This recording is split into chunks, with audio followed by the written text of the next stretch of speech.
Good evening trader, आप सबका स्वागत है एक बार फिर से बैंक निफ्टी की वीकली एनालिसिस में। और ये बजट सेशन में होने वाला है, तो देखते हैं कि इस वीक बजट वीक में हम क्या किस प्रकार ट्रेड कर सकते हैं। एक चीज़ मैं आपको बहुत क्लियर बता दूं कि मैं बड़े इवेंट को ट्रेड नहीं करता, है ना। जब तक वो इवेंट चलता है तब तक मैं वहाँ पे क्वांटिटी अगर ट्रेड करता भी हूँ तो बिल्कुल कम क्वांटिटी में। अब देखते आ रहे हैं कि बैंक निफ्टी लगभग 2 वीक से गिरे ही जा रहा है। तो यहाँ पे जो इसका जो पहला रेसिस्टेंस जो क्रिएट हो चुका है 45,500 से लेकर के 600 का, अब इसके ऊपर रहेगा तभी हम छोड़ा बाइंग के लिए इस वीक के ऊपर छोटी क्वांटिटी, और जब लास्ट वीक के ऊपर निकलेंगे क्लोज देना चाहिए, फिर हम वापस इस डे हाई के लिए प्लान कर सकते हैं। मेन चीज यहाँ पे जो इंटरेस्टिंग है कि हम लगभग इस ट्रेंड लाइन के आसपास आ चुके हैं, थोड़ा बहुत करेक्शन बाकी। अगर लास्ट टाइम हमने अच्छे से बाउंस बैक लिया है, अभी मैं आपको 15 मिनट के चार्ट पे बताऊंगा, तो यहाँ पे एक सपोर्ट एरिया क्रिएट हो सकता है। बाकी अगर ये ब्रेक डाउन करता है वापस से तो लोअर लो का फॉर्मेशन नहीं, तो मैं 44,000 तक का एक टारगेट दिख रहा है। अगर उसे भी ब्रेक करता है तो फिर ये 43,500 वाली जोन में आ जाएगा मेरे हिसाब से। इससे मेजर करेक्शन अगर मार्केट फिर देता है, अगर मार्केट 42,000 के नीचे आता है तो इट्स स्केरी सिनेरियो, फिर हमें 40,000 तक के टारगेट भी देखने को मिल सकते हैं। लास्ट वीक मैंने आपको बताया था कि मुझे थोड़ा पॉजिटिव लग रहा है क्योंकि एचडीएफसी बैंक थोड़ा सेटल हो जाए, लेकिन एचडीएफसी बैंक सेटल नहीं हुआ, वहाँ से और ब्रेक डाउन किया। तो मैंने वहाँ पे आपको क्लियरली बताया कि अगर वो ट्रेंड लाइन के नीचे आ गया तो मेजर करेक्शन भी देखने को मिल सकता है। तो हमारा टारगेट थे 44,900 तक के, जो हमें देखने को मिल चुके हैं, और लगभग क्लोजिंग भी उसके आसपास ही है। अब नेक्स्ट वीक मैं आपको एक डेली चार्ट लगा देता हूँ, बताता हूँ कि क्या हम कल किस प्रकार से ट्रेड कर सकते हैं। क्वांटिटी कम रखेंगे, देखेंगे तो एक बुलिश कैंडल बना भी है, लेकिन हम लगातार अब लोअर लो के फॉर्मेशन में चल रहे। तो पहला तो हमारे लिए ट्रेंड लाइन ही रेसिस्टेंस है। दूसरा, अगर हम इसके ऊपर जाते हैं तो हमें एक छोटी मूव मिल सकती है, जो 45,000 के ऊपर निकलने पर 45,300 400 वाली जोन में जा सकता है। अगर हम इसके ऊपर निकलते हैं तो एक छोटा सा असल बन रहा है, तो ट्रेंड लाइन के बिल्कुल पास है, हैमर बनी है, तो वहां पे एक छोटा सा मूवमेंट मिल सकता है।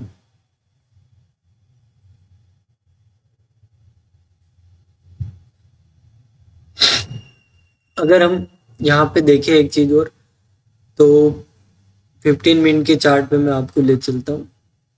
तो 15 मिनट के चार्ट पे मार्केट ओवरऑल नेगेटिव है। यहाँ पे कोई भी मुझे बुलिश सिग्नल अभी भी नहीं दिख रहा है, क्योंकि लास्ट 15 मिनट में लोगों ने, हो सकता है हाफ एन आवर में, यहाँ पे 3 बजे तक मार्केट था, लोगों ने हो सकता है ऐसे प्रॉफिट बुकिंग की, इसलिए ऊपर गया। तो पहला तो ये ट्रेंड लाइन हमारे लिए एक ट्राइंगल पैटर्न यहाँ बन रहा है। अगर मार्केट इसी जोन में ओपन होने के बाद नीचे की ओर ब्रेकडाउन करता है तो 44,000 हमारा पहला टारगेट 555 के आसपास हम देखेंगे। अगर मार्केट, हो सकता है अगर इसी जोन में ओपन हो, अगर मार्केट कल इसी जोन में ओपन हो और यहाँ पे थोड़ी देर टाइम बिताए, और टाइम बिताने के बाद अगर ये ब्रेकआउट करता है तो हमें 44,400 और 500 का टारगेट देखने को मिल सकता है। और यहाँ पे 600 वाली जोन फिर वापस इसके लिए स्ट्रॉन्ग रेसिस्टेंस का काम करेगी। ध्यान रखेंगे, बजट है, मार्केट वोलेटाइल हो सकता है, इंडिया विक्स अभी लो के आसपास है, तो थोड़ा ऑप्शन बाइंग भी बन सकता है। लेकिन अगर वो हाई होता है तो फिर हम ऑप्शन सेलिंग की तरफ भी जा सकते हैं।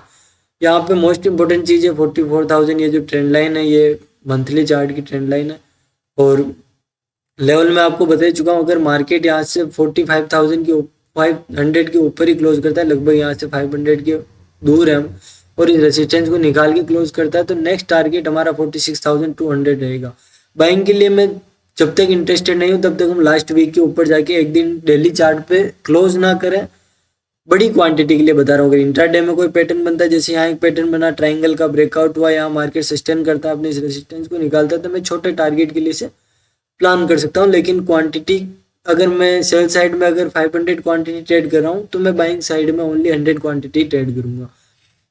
देखते हैं यहाँ पे निफ्टी 50 के चार्ट में, निफ्टी 50 का चार्ट काफी अच्छा है बैंक निफ्टी के मुकाबले। यहाँ पे निफ्टी 50 वीकली चार्ट में भी अपने आप को लगभग होल्ड करने की कोशिश करा है। मैंने आपको लास्ट वीक जैसा बताया था कि हम इस लो के नीचे जाते हैं तो हमें 21,100 का टारगेट, फिर 21,000 भी देखने को मिल सकता है। हमने लो लगाया लगभग 21,080 के आसपास का, वहीं से हम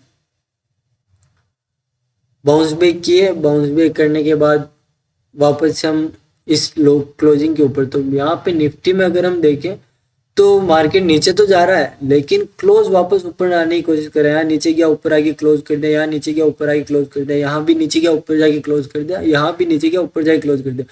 तो मार्केट 21,000 के नीचे अगर क्लोज करता है, यहाँ पे एक मूविंग एवरेज का भी सपोर्ट है, तो हमें फिर मेजर करेक्शन देखने को मिल सकता है। फिर हम जैसे जनवरी फरवरी मार्च में मार्केट बॉटम लगाता है, तो उस बॉटम की तैयारी हम कर रहे हैं इस समय।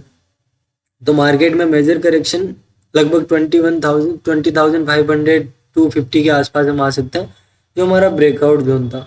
एक चीज़ यहाँ पे, अगर निफ्टी वापस इस हाई को निकालता है 21,755 के ऊपर हम क्लोज करते हैं, तो 22,000 रेसिस्टेंस होगा, उसके बाद 22,255 हमारे लिए रेसिस्टेंस होगा, 222 255। यहाँ पे मैं आपको बैंक के चार्ट भी बता देता हूँ कि किस वजह से हम देख सकते हैं, और फिर पहले मैं आपको निफ्टी का 15 मिनट चार्ट बता देता हूँ कि कल इसे किस प्रकार से ट्रेड कर सकते हैं।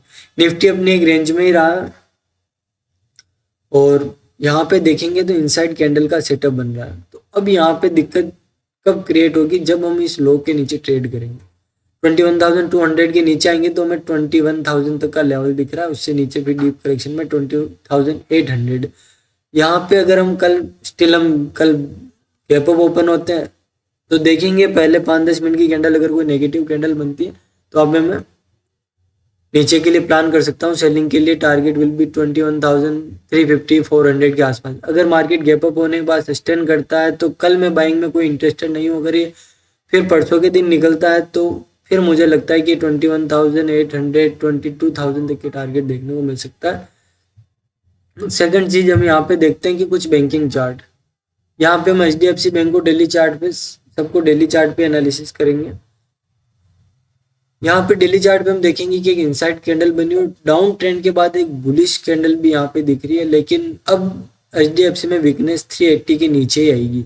अगर मार्केट 480 के ऊपर जाता है, तो 1480 के ऊपर जाता है, तो 1500 और 1520 के टारगेट हो सकते हैं। फिर मार्केट वापस आपको थोड़ा सा बाउंस बैक यहाँ पे, अगर HDFC बैंक भी थोड़ा होल्ड कर जाए तो अच्छा रहे।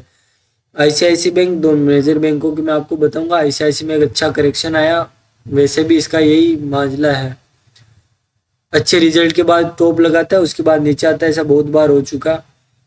यहाँ पे मार्केट सपोर्ट ले रहा है, वापस अगर ये ऊपर की साइड जाके क्लोज करता है, देन हम एक 1010 के ऊपर निकलता है तो 1020 और 22 के बाद 40 का लेवल हमारे लिए इंपॉर्टेंट रहेगा। अगर ये 1033 के ऊपर क्लोज करता है, तो वापस 60 तक के टारगेट देखने को मिल सकता है। बजट सेशन से हमें थोड़ा वेट करके ट्रेड करना पड़ेगा। निफ्टी 50 में भी जो सपोर्ट हम यहाँ पे जो ट्रेड कर सकते हैं, बाइंग के लिए हम थोड़ा निफ्टी को देख सकते हैं। बाइंग के लिए निफ्टी का चार्ट इतना वीक नहीं है जितना बैंक निफ्टी का है। अगर ये वापस यहाँ से ब्रेकआउट करता है, तो मैं यहाँ पे बिल्कुल सरप्राइज नहीं होऊंगा कि ये फिर 21,500 वाली जोन में वापस आने की कोशिश करेगा। अगर ये वहां से आ जाएगा, तो फिर अपनी उसी रेंज को पकड़ के बैठ जाएगा। Thanks for watching, keep supporting, join Telegram channel, link in description. Thank you.